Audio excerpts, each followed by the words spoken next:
अस्सलाम वालेकुम, कैसे हो? उम्मीद रखता हूँ आप लोग खैरियत से होंगे। आज से हम एक नया टॉपिक शुरू करेंगे जिसका नाम है ट्रिग्नोमेट्री। ट्रिग्नोमेट्री में बेसिक कंसेप्ट बताएंगे और इसके साथ-साथ जिसमें कॉम्पिटिटिव एग्ज़ाम में जिस पे एमसीक्यूज़ आती है वो करेंगे। सबसे पहले ट्रिग्नोमेट्री क्या होता है? ट्राई होता है हमारे पास, ट्राई के मीनिंग होता है 3।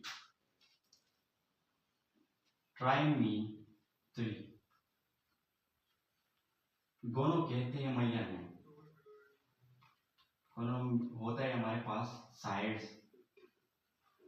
एंड मेट्री होता है हमारे पास मैया में।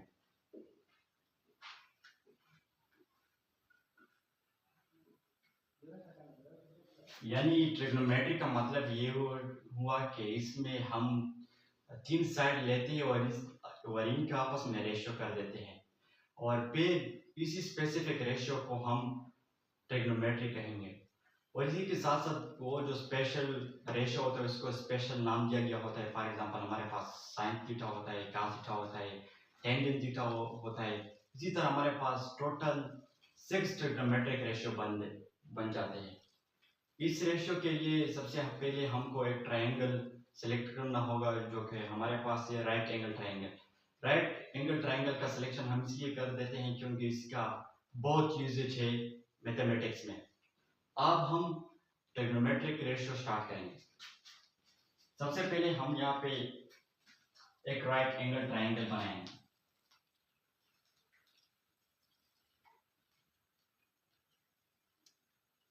ये हमारे पास हो गया राइट एंगल ट्रायंगल। इस राइट एंगल ट्रायंगल का जो बेस है मैं इसको नाम देता हूँ बी। यानी मैं इस राइट एंगल ट्रायंगल का बेस बी से रिप्रेजेंट करूंगा और इसी के साथ साथ इसका हाइपोटेन्यूज जो है मैं उसे रिप्रेजेंट करूंगा स्मॉल एच से। फिर इसी के साथ साथ इसका जो परपेंडिकुलर साइड तो मैं उसको पी से रिप्रेजेंट करूंगा। पी से, पी यानी मतलब है परपेंडिकुलर, एच मतलब हाइपोटेन्यूज और बी का मतलब है बेस। अब हम ट्रिग्नोमेट्रिक रेशियो स्टार्ट करेंगे। सबसे पहले मैं इन राइट एंगल ट्रायंगल का दो साइड का आपस में रेशियो लूंगा और इस रेशियो का स्पेसिफिक नाम दूंगा। फॉर एग्जांपल अगर मैंने एक साइड डिनोमिनेटर में लिख दिया और दूसरा डिनोमिनेटर में लिख दिया तो इस रेशियो का क्या नाम होगा? फिर अगर मैं वो रेशियो उल्टा करूंगा यानी जो पहला वो साइड जो मैंने डिनोमिनेटर में लिखा था उसे डिनोमिनेटर में लिख दूं और फिर वो साइड जो मैंने डिनोमिनेटर में लिखा था उसे डिनोमिनेटर में लिख दूं तो इस रेशियो का क्या नाम होगा? तो अब हम वो प्रूफ करेंगे। अब हम स्टार्ट करेंगे साइन थीटा से। साइन थीटा कहते हैं कि जब मैं राइट एंगल ट्रायंगल का परपेंडिकुलर साइड लेता हूं और इसे डिवाइड कर देता हूं हाइपोटेन्यूज पे तो इससे जो रेशियो बनेगा इसको साइन थीटा कहेगा। तो सबसे पहले हम लिख देते हैं साइन थीटा। साइन थीटा क्या होता है? साइन थीटा होता है हमारे पास जब मैं इस राइट एंगल ट्रायंगल का परपेंडिकुलर साइड को डिवाइड कर दूं इसके हाइपोटेन्यूज पे जिससे जो रेशियो बनेगा उसको हम साइन थीटा कहेंगे। तो इसका मतलब है परपेंडिकुलर डिवाइडेड बाय हाइपोटेन्यूज। ये हमारे पास क्या होगा? मैंने परपेंडिकुलर साइड ले लिया और इसे हाइपोटेन्यूज पे डिवाइड कर दिया। फिर इसी तरह हमारे पास बन जाता है cos थीटा।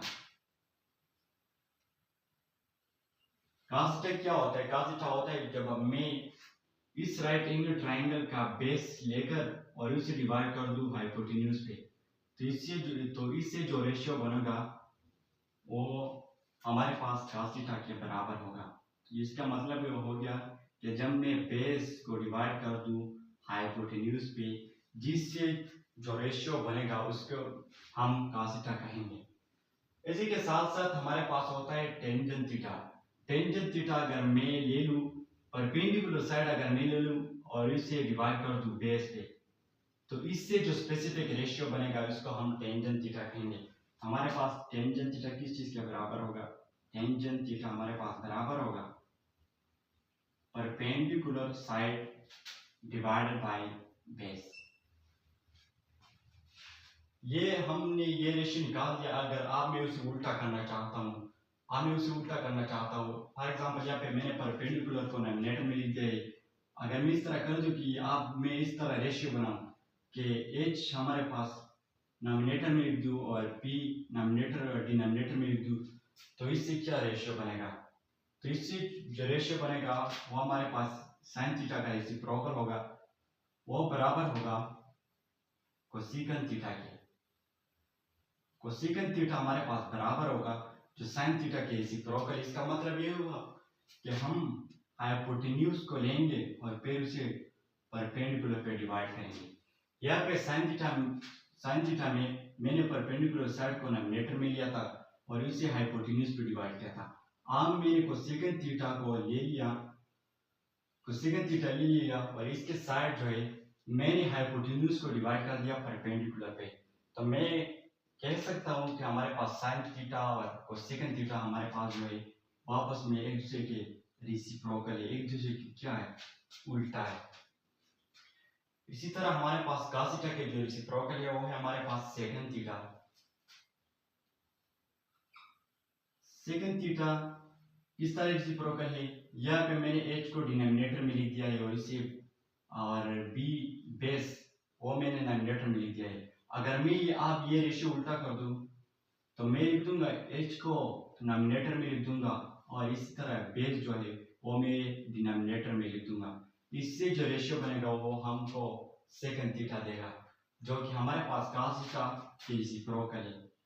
तो फिर मैं कह सकता हूँ कि सेकंड थीटा और cos थीटा आपस में रेसिप्रोकल है एक दूसरे के। इस तरह हमारे पास टेंजेंट थीटा के लिए जो रेसिप्रोकल है वो है हमारे पास कोटेंजेंट थीटा, और वो रेशियो बराबर है cotangent theta is equal to, अगर मैं बेस को डिवाइड कर दूं परपेंडिकुलर पे, अगर मैं बेस को डिवाइड कर दूं परपेंडिकुलर पे, जिससे जो रेशियो बनेगा वो टेंजेंट थीटा का रेसिप्रोकल होगा।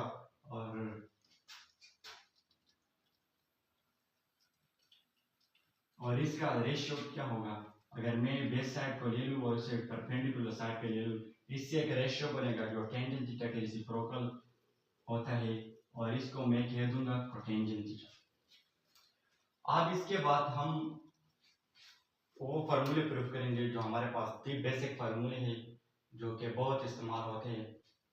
सबसे पहले अगर मैं लिख दूं है according two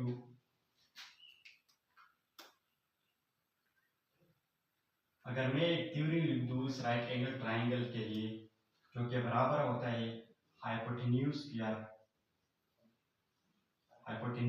is equal to base square plus perpendicular square. यह हमारे पास एक थ्योरी हमें जो कि इस्तेमाल होता है मैथमेटिक्स में, जिसको हम पाइथागोरस थ्योरम के नाम से याद कर देते हैं, जिसका स्टेटमेंट है कि हमारे पास हाइपोटेन्यूज स्क्वायर वो बराबर होता है base square plus perpendicular square के। अब मैंने यहाँ पे हाइपोटेन्यूज, बेस और परपेंडिकुलर को स्पेशल नोटेशन से जाहिर किया है, तो मैं लिख सकता हूँ हाइपोटेन्यूज के बजाय मैं h लिख सकता हूँ इसके ऊपर स्क्वायर, और इस तरह बेस के बजाय मैं b लिख सकता हूँ और इसके ऊपर स्क्वायर, और इसी तरह मैं परपेंडिकुलर के बजाय p लिख सकता हूँ और इसके ऊपर स्क्वायर।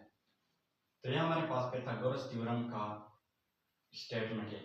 अब मैं इस तरह कर सकता हूँ कि मैं लिख सकता हूँ कि डिवाइड h, फॉर एग्जांपल इसको मैंने नाम दिया 1।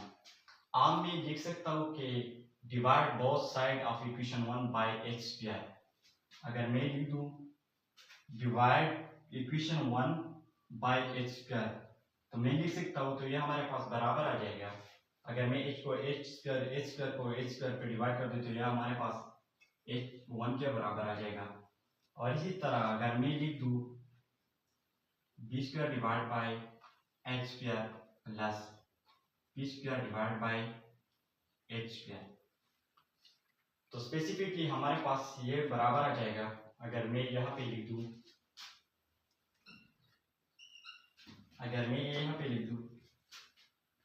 देख लीजिए यहाँ पे मैंने परपेंडिकुलर को जब मैंने परपेंडिकुलर को हाइपोटेन्यूज के साथ डिवाइड किया था, तो यहाँ पे एक स्पेसिफिक रेशियो बन चुका था। देख लीजिए जब मैं परपेंडिकुलर साइड को हाइपोटेन्यूज के साथ डिवाइड कर दूं तो एक स्पेशल रेशियो बन सकता है, वो हमारे पास साइन थीटा के बराबर होता है। और यहाँ पे इसके ऊपर स्क्वायर भी है, अगर मैं लिख दूँ तो ये हमारे पास p डिवाइडेड बाई h, ये हमारे पास साइन थीटा के बराबर होता है। और इसके ऊपर स्क्वायर भी ले ले तो हमारे पास साइन स्क्वायर थीटा के बराबर आ जाएगा। इसी तरह दरमियान में प्लस है, मैं इसको यहाँ पे प्लस लिख दूंगा। इस तरह मैंने यहाँ पे एक रेशियो लिखा था जब मैंने बेस को हाइपोटेन्यूज पे डिवाइड किया था, यानी b को डिवाइड किया था h पे, जिससे एक स्पेशल रेशियो बन चुका था, वो है हमारे पास cos थीटा। और इसके ऊपर स्क्वायर भी है, यहाँ पे मैं लिख दूंगा cos और इसके ऊपर स्क्वायर थीटा। और इस तरह ये बराबर होता है 1 के। ये एक फॉर्मूला हमने प्रूव कर दिया, आगे चलकर हम और फॉर्मूले भी प्रूव करेंगे और इसका प्रैक्टिकल एप्लीकेशन भी करेंगे। अगर आपको ये वीडियो अच्छी लगी हो तो अपने दोस्तों के साथ शेयर करें और चैनल को सब्सक्राइब करें ताकि आपको हमारी अपडेट्स मिलती रहें।